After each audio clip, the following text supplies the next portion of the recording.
my zone. Let me into my zone. Let me into my zone. Let me into my zone. Please don't let me in. Gonna play that, take you down, I'ma play that. I need me a couple dollars, telling you now this payback. So I pay that.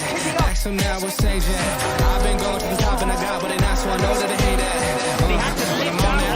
All these men gonna zone out, and all these men gonna tell you what I did, and they twist and they bust till I fall out.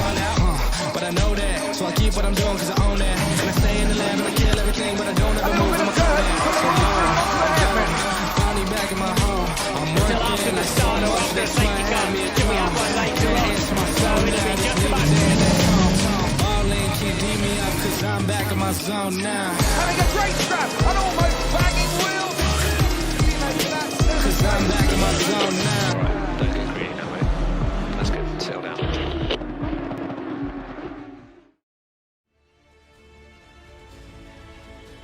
Well, I'm happy to report on this Monday that my hair is dry. Okay, I lie. I don't have any dry hair. I don't have any hair. But that is the excitement that was round 6 of the 80K Pro Series Nürburgring. It was wet, wet, wet. Giving away my age. Sounds like an 80s soundtrack. Welcome to Jonathan Bentz and to Tasmin Pepper as we look at an incident report from what for me was probably some of the best motor racing we've seen in the series in the trickiest conditions ever. Welcome to Incident Report. How are my two favorite people doing? Yeah, we good. Since when are we your favorites, though? Oh my goodness, yeah. I'm paid to lie. I was talking about Jonathan. Okay, just joking. But yeah, there was some freaking cool racing yesterday. The way the rain definitely spiced things up a bit, and I think it added a aspect to the championship that we haven't seen before, where drivers are forced to maybe be slightly more apprehensive of their driving and their setups of their overtakes and whatnot. So I think very interesting to see the dynamic of what happened yesterday. But you know what the funny thing is, Jonathan? You're making it sound like this was weather like weather happens for us, where it's a complete surprise. But it wasn't, because you said that. Yeah. You knew what was coming, but the drivers never did. And we were actually mentioning it during the race, how exciting it was in the build-up. All the chatter in the Discord chats and on social media, the guys freaked out with what are they going to do? What's the weather? The setup. It's good at the midway stage of a season to start getting the guys out of their comfort zones and starting to think out the box a bit. Yeah, we gave them a bit of a tease during the week about what we were expecting in terms of what the real life weather was doing at the Nürburgring, and it's hard to, with weather, it's hard to nail anything perfect, but we did our best, and I think the dynamic that it created was fantastic. So I think it's actually quite a good idea to go with the weather at the next track in actual real life, isn't it? Then we never have to actually give anybody a heads up about anything. Just look at the weather. Exactly. It's a good idea, but I mean, it was quite interesting. I didn't realize. I mean, we were talking about it. That ACC as a simulation has realistic scenarios where you're not going to get snow in Barcelona, where we're going to be for round 7 in 2 weeks' time, because that's never going to happen. So that's pretty cool that you can't go and throw apocalyptic weather down at people. Yeah, well, we could definitely make it difficult, but I think we'll be quite strategic about how we play weather over the remainder of the season. I don't think we're going to try and play off of what happened yesterday, so soon. So, and there's still a few cards up our sleeves. There's still day and night racing. There's temperatures that we can mess with. So I think we can start giving the guys quite a good experience in terms of realistic weather. Taz, before we get into our incidents for today, you mentioned when you wake up in the morning, you pull back the curtains and it's wet, and just race day has always got butterflies. Then you see conditions like that, it really does mess with your head big time. And looking at how the guys raced, I think we really need to just commend both Pro-Ams and Pros for really showing some class and some restraint and producing some epic racing as a result. They also showed a lot of respect towards each other during these tough conditions. And it's nice to see that they raced as cleanly as they did, especially in conditions that are so hard to actually drive in. You can make mistakes a little bit easier than on a dry track, So the fact that they respected each other, gave each other room, didn't take stupid lunges at each other, I think they definitely can be commended for that. And it made for really good racing to watch. And it's kind of what we want to see from them going forwards, I mean, there's been some tussles prior to this, and we've had our incident reports and etc., but it was nice to see that they've kind of learned from that, and they've made progress on that side. And we can see from the amount of incidents that there were yesterday, there were hardly any. So especially in conditions, you would expect more incidents in rain conditions, and we saw even less than we have seen prior to this. So I think it was really good racing, and I think the guys can definitely put a nice little chip on their shoulders for that one. Feather in their cap. Yeah, feather in their cap. But John, I mean, you actually raised a very, very good point. I mean, I hear what Taz is saying in terms of, the guys are getting better and better and more professional in terms of their approach to the racing. But it's also, the guys kind of know, it's wet. They're not going to be as committed on the braking. They're going to be perhaps a little bit more cautious. So as a result, they weren't just putting their noses and lunging into corners. They were really focusing, making sure this is really a legitimate overtake as opposed to a 50-50. Yeah, perhaps that's also down to the fact that now your braking zones have changed. So I've heard this before with MotoGP and with Formula One, where they say how the shorter your braking distance, the less opportunity there is to make an overtake. So now in a rain scenario, your braking distances are bigger than what they normally would be. So if there is a move to be made, you under brakes for a lot longer to get to the apex of the corner. So suspect that maybe it's something along those lines, that the braking distances being extended have helped that a bit. And then also just the lack of grip. So dry weather maybe boosting the confidence a little bit too much, and the guys feel a bit racy and they go for it more. So yeah, I think it's something along those lines.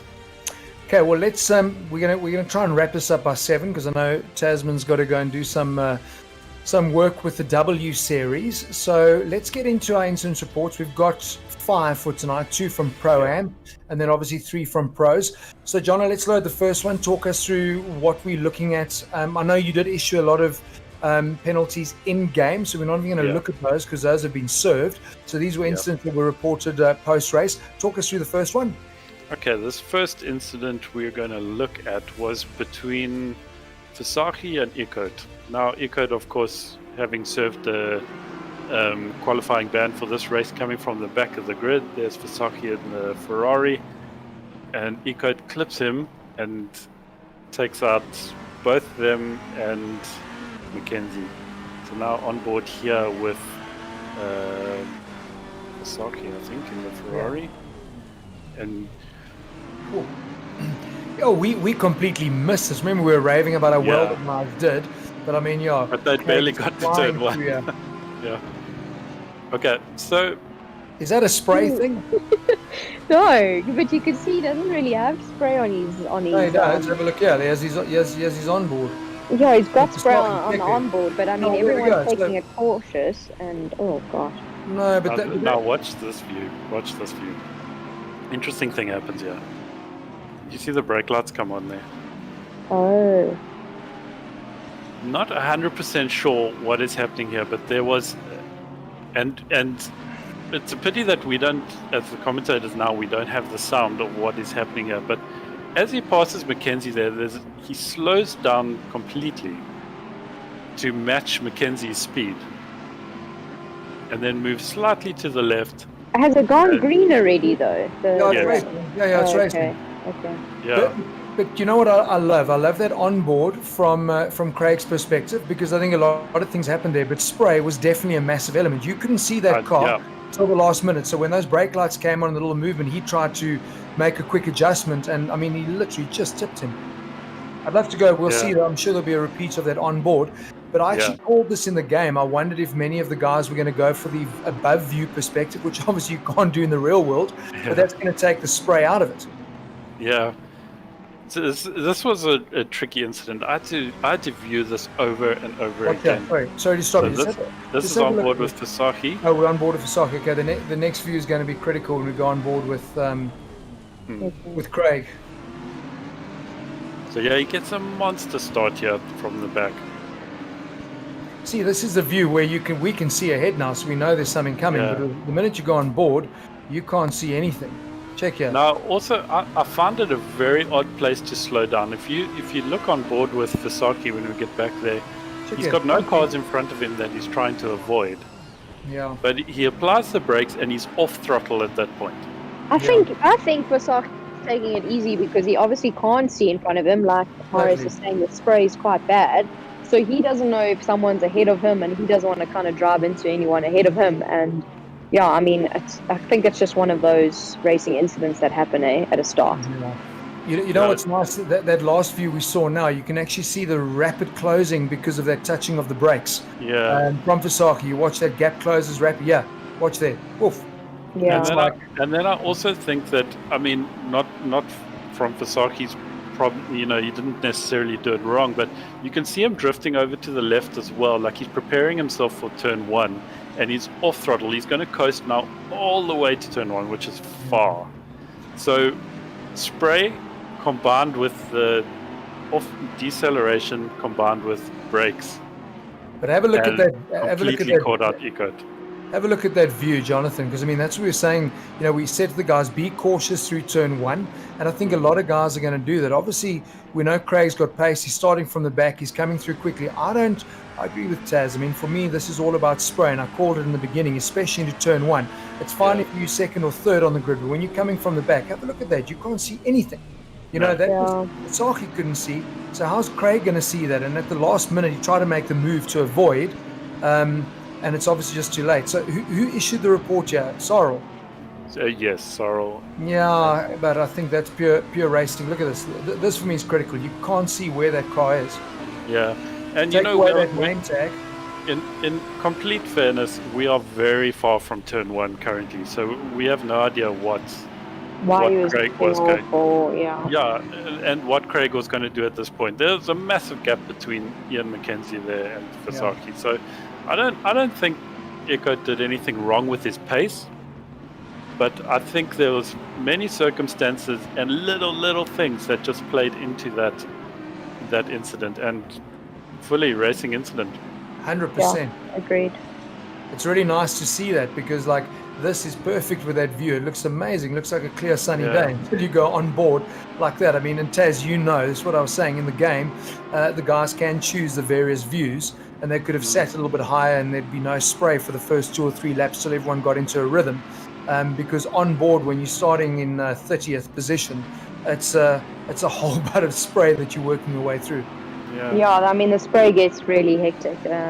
And it's like, I think Visagie was lifting off because he literally couldn't see. And I don't think it's anyone's fault. He was just setting himself up to be really cautious in turn 1, but it is really far away, so it's not a problem. You know, we said it a million times before, but there's nothing that'll give these people their race back. You know? Yeah, exactly. So it's literally, you got to find the joy in your sim racing. You got to chin up and like push back to the end of the race. So, but you know what is amazing? I mean, we were applauding Craig for his drive from the back. We didn't realize his drive from the back kind of was literally from the back. No, literally, he had a great start and then dropped right the way to the back. And so well done, you know. So I've got no issue with that. We're happy with that one? Yes, let's move on.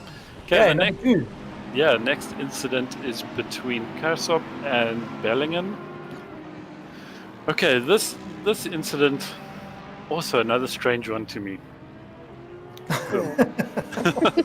Okay, I actually had a bit of a laugh at this one because I'm like, these guys are all having a little ballet party here at turn 1. Kersop comes in there and boop. Now, Remember we saw this in the race, and I still said synchronize. This is like driving on ice, because remember both cars spun together, and it was very beautiful to watch. Yeah. It just didn't end so beautifully. Do we think that Kersop thought that Bellingham was going to pull away and be out of his way beforehand? Which, I mean, that's a lot of assumptions. No, this is a racing incident from Kersop with Bellingham as unsafe track rejoin. No, man, Oh, that's but not. he's in the middle of the already track. on the track. He hasn't left the Yeah. track. He's in the middle of the track. Yeah, I don't think Bellingham's done anything wrong. If No, anything, dude, he's come done on. the right thing by trying to get going, because he is in the center of the track. Yeah, And he also waited, because I think this is Yeah. what I look at it. I think Kersop thought, okay, he's going to go. So I'm going to go where, because in other words, that car's going to be gone by the time I get there. Yeah. But what Bellingham did, he said, I see a car coming, I'm going to wait for him to go through, and then I'm going to go. And then Yeah. he just drove straight into him, didn't he? Yeah.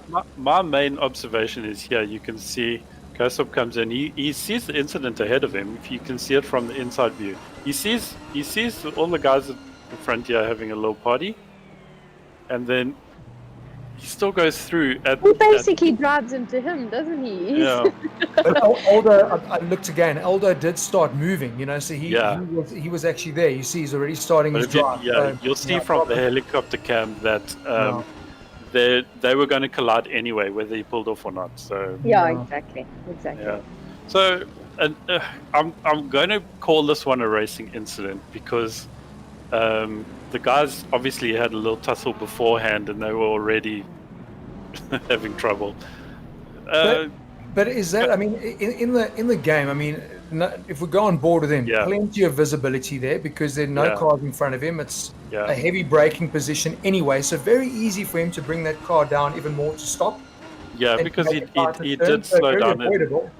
Yeah, it is, but the incident report is, of course, coming from Kersop. So No, but I'm kind of telling Kersop, you can see there's chaos up ahead of you. There would have been Yes. yellow flags flashing everywhere because the guys have all spun. We can see the guy waving the flag. So yes. on board, he would have been given the yellow as well. You see that, no problem with visibility. I thought there was Yeah. lots of places for him to go, so he actually could have probably avoided Yeah, that. I think Rather if he's claimed that. anything, Kersop is actually to blame for that little nudge, Yeah. because at the end of the day, he's seeing what's going on. I think in Bellingham's view, he actually can't see who's really coming from where he's sitting in the cockpit. 100%. Yeah. So I wonder if yeah, the game might not even have called Kersop in Bellingham's onboard, telling him there's a car on the right. You know what I mean? Because No, it's that's too far. quick. Yeah, it's too far. So I think in far. this case, Bellingan's in the way already, so he has to get out the way. Kersop could have just simply done better. yeah. I think he could have just slowed down a little bit more, Yeah. gone a little bit tighter, and Yeah. carried on doing whatever he needed to do. So I don't think, I don't think Bellingham did anything wrong, to be fair. If you look at it directly from Kersop's point of view, it does look like Bellingham pulls off and gets in his way. But when you look at helicopter cam and stuff, I think they were going to make contact even if he didn't pull off. Yeah. Just But at the trajectory that he's going. Yeah, but at the end of the day, he's got more than enough time to bring the Yeah. car to a stop and avoid the incident. Yeah, You know what I no mean? doubt. Yeah. They've had an accident. They stuck on track. There we go. He was never off track with Aldo. So, yeah, okay. So I think this it was a silly one, this one is a no further action because Yeah. because the report comes from Kersop. If the report came from Bellingham, that would be a different story, I think. Yeah. Okay, so Okay, moving on. Let's get on to the pros. First of our pro incidents, who was involved in this one, Jonathan? Okay, so yeah, we have Miller versus Albertyn. This is taking place lap 3, turn 2. You can see here, we've got Miller in the Aston there. Albertyn Yeah. running wide. Yeah, Miller going around the outside. Little kiss there, and Miller's around. Okay, incident report comes from Miller. Okay, Yep. so yeah, Albertyn cooks it a bit into the turn. Miller does the undercut. Okay, and now Well, they're going Miller to be... just takes the turn. Yeah. I suppose undercut. No, I think Okay. Albertyn's at fault. Yep. Okay, let's see some more views here. Albertyn He's goes he's deep. totally overshot the break point there, so Okay, he lost that place. side by side. Oop. Yeah, no. You know what I Yeah, think he's? watch I know what this. I know what he's saying is that Donnie's basically come from out wide and dived in for the corner. Hasn't actually given him the space. Watch out. That's what he's saying. You see, he's saying that he squeezed him. Yeah, well, he has actually squeezed him a little Yeah. bit, but Albertyn at that point kind of also has to start aborting missions because he is behind his wheel, isn't he? Behind his back wheel. Yeah, Yeah, but but the tough thing look there as as well, Donnie would have been given hectic notification on board saying, you know, car left, car left, car left. So he could have left space there. Yeah, he should have left more space. Exactly. Yeah. Okay, so let's have a look when it gets to the helicopter view. Well, you can see from this view from Albertyn as well. These guys are side by side until the corner entry. Then No, Albertyn, You don't see the car Albertyn ahead at backs all. out a bit. Yeah, No, you don't see the Albertyn car backs out a bit when he sees it's going to go too wide into this turn, and this view here. So you'll see player 2 enters the game. Doop. They're side by side. Albertyn's like, oh, this is going to get hairy. And Yeah, I don't Albertyn- feel he could have. I don't feel he should have moved over anymore. I mean, yeah, he would have had to drive onto the curb/grass. Jonathan, I'm with you. There was nowhere for Albertyn to go. He Yeah. didn't try and dive a lunge. He just stayed on his line. And I think Donnie is the one that came back in, and he's Yeah. got enough notification on board to tell him that there's a car on his left-hand side. So, And at no Yeah, point was he actually going- passed. Yeah. yeah, I'm going with Donnie. And again, it's one of those things we've seen it happen where just give the guy that extra bit of space. You know, you side by side going through there. Yeah. At the end of the day, you know, Donnie's always going to be in the worst position there because the next corner is another left-hander. So obviously, you know, Franco's got the best position. So I think, yeah, Donnie for me is at fault here. Yeah, I don't feel that there was any more space that Albertyn could have, you know, given him on the Well, inside. look here, he's perfect. Look here, he hasn't done anything. No, but he also Okay. does the right thing, Marius, by actually braking a little bit earlier because he Yeah. knows if he goes in hotter, he's going to push the guy off. So he's kind of Totally. leaving Miller room on the outside, but Miller's going, okay, well, I'm going to try and take advantage of the situation. So Yeah. I don't think Albertyn's at fault. 100%. Can we stop Yeah. agreeing, Tasmin and Jonathan? Yeah, what the No, heck, this is man? boring. Yeah, all on the Oh. same page show today. Yeah, so So what that do we is what do we do a- for Donnie? That's just no, dude. No, He- he's penalised himself here. okay. Yeah, he's taken himself out anyway. Okay, Yeah. I'm saying this came from Franco, eh? This came from Miller against Okay. Albertyn. Oh wow. Yeah. Okay, so Yeah. All right. Okay, interesting. All Yeah, right. so it's a no further action. Okay. Yeah. Perfect. Who's next? Next incident. Okay, now this is a slightly tricky one. Okay, but we got to get through it. Okay, it's King versus Lindsay-rae. Lap 1, turn 1. Now, of course, all drivers are notified to be very careful. Lap 1, turn 1. Let's check But- that spray. So we have Lindsay-rae in the middle there, yellow stripe, enters the turn behind King, the car on the right, and there's a bit of contact, and King and the car spin around. So that thing in the middle there, we have a look there with a stripe Yeah. on the roof. Bum, bum. Something very strange happens here, and I'm actually hesitant to say that the drivers made contact. I actually think it's a netcode / like Dangerous. lag Too many issue. cars. Yeah, too many cars close by. because the cars seem to like warp like I don't know how to explain it. They kind of like drive into. They just like Oh, react and- badly and- with each other. Yeah, they don't behave like cars naturally would in that situation. Yeah. Yeah. Look, there was a lot of contact, but I mean, it was normal. Everyone was still pointing in the right direction, and no one really was at fault here. No one was lunging. No one was doing anything stupid. Everyone was trying to give Yeah. each other space. Little touch there, little touch there. Yeah. Because I think where game, to be fair. Yeah, where I think the complaint comes from is that Lindsay-rae didn't run out wide and slot in behind King. He kind of like sat to the right of him and didn't maximize the track. So, you know, the contact with the Porsche was inevitable, but I don't believe that contact was natural. I don't believe that it's. Yeah, he should have gone behind King there, is what everyone's saying. But the Porsche also moved across, to be honest. You know, the Porsche's two cars in, and he's gone and moved across to the left, which made that initial contact with Brent Lindsay-rae. Yeah. And then that was that tap, and then there was chaos.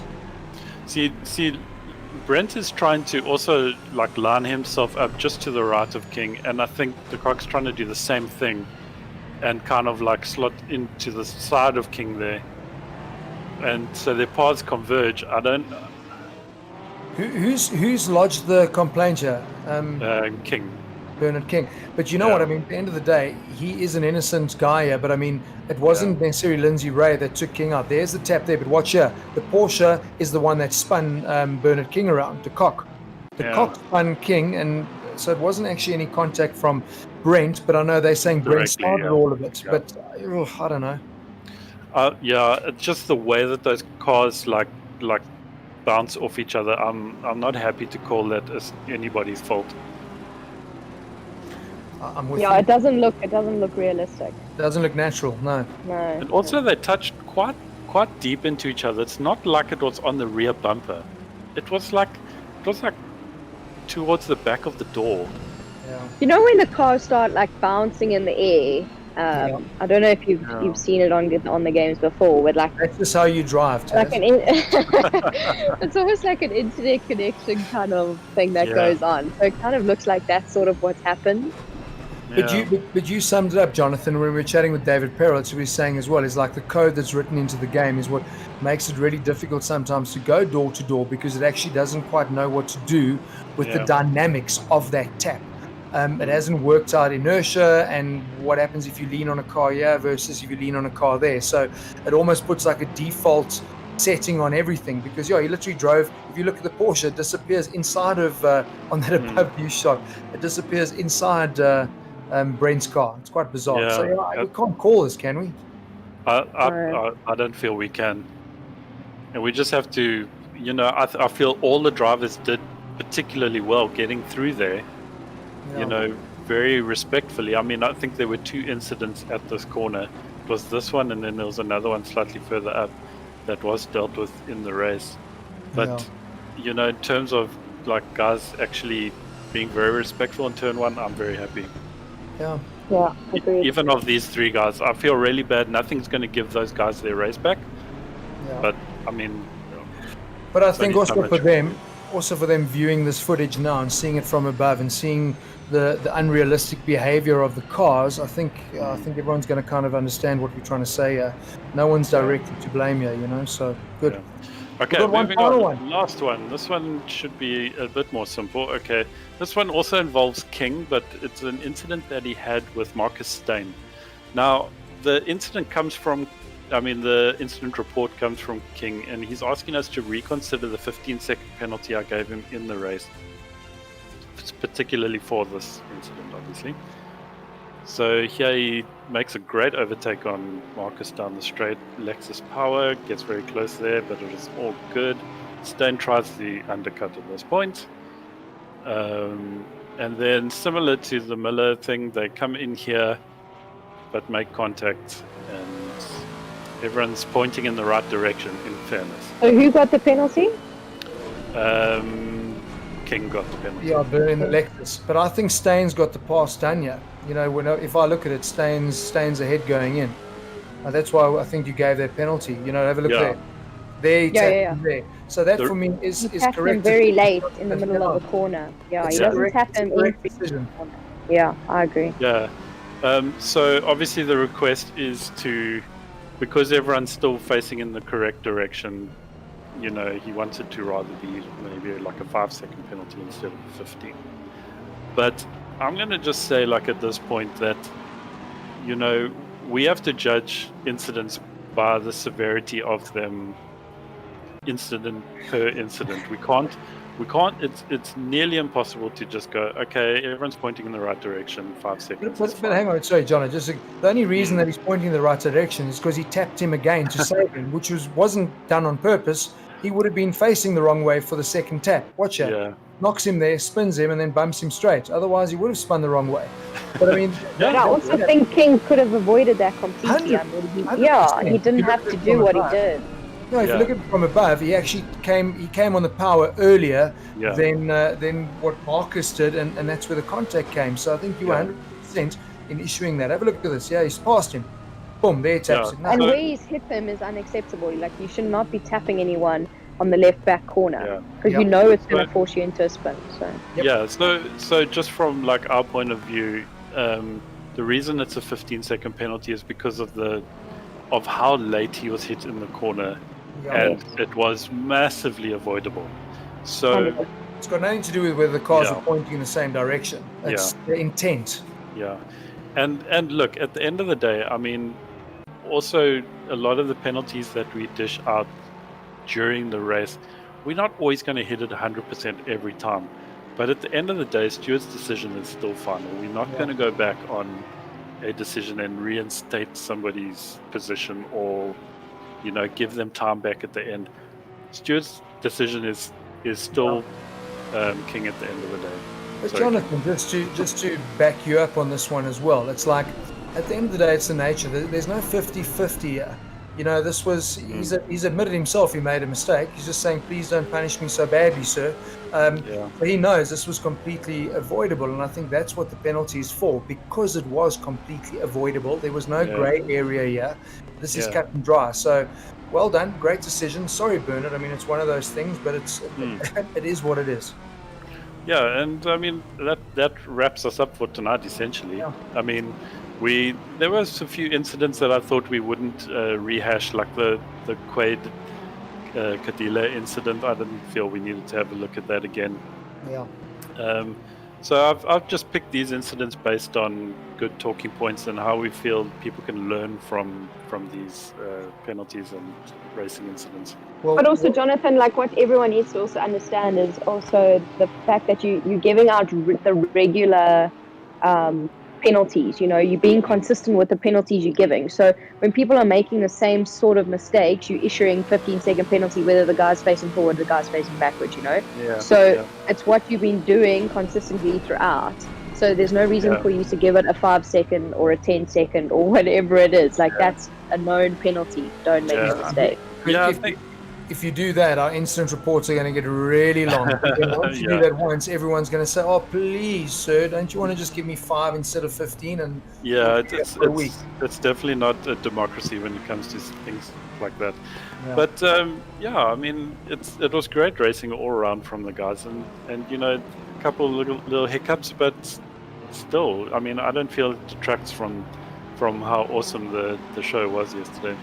I think the guys can be super, super proud. Chatting to the drivers, they were exhausted because the concentration levels are maxed out in conditions like this. And I think anybody that was watching this stream would have been, wow, this is really good racing. And the guys can be proud, man. They've got a break now, obviously 2 weeks' time.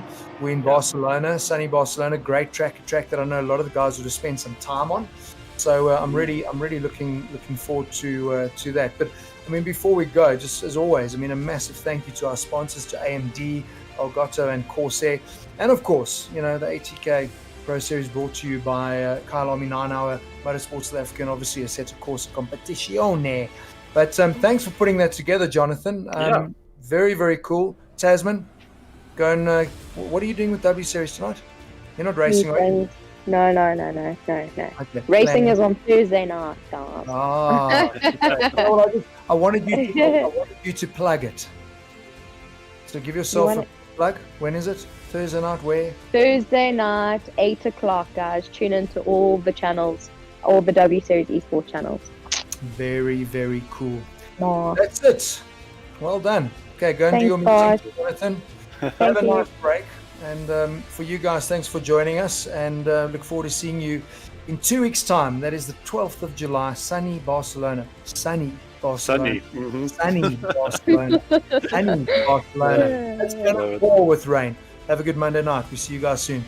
Ciao. Cool. Cheers. Let me into my zone. Let me into my zone. Let me into my zone. Let me into my zone. Please don't let me in. Yeah. Gonna play that. Take you down, I'ma say that. Money, me, $2. Telling you now, this payback. So I play that. Ask them now, we'll say that. I've been going to the top and I got what they not, so I know that they hate that. He had to slip down all the way into turn one and breaking it down. All these men gonna tell you what I did and they twisting they words till I find out. But I know that, so I keep what I'm doing cause I own that. And I stay in the lab and I kill everything, but I don't ever move from my phone.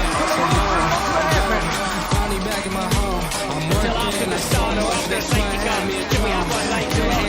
So it'll be just about to finish.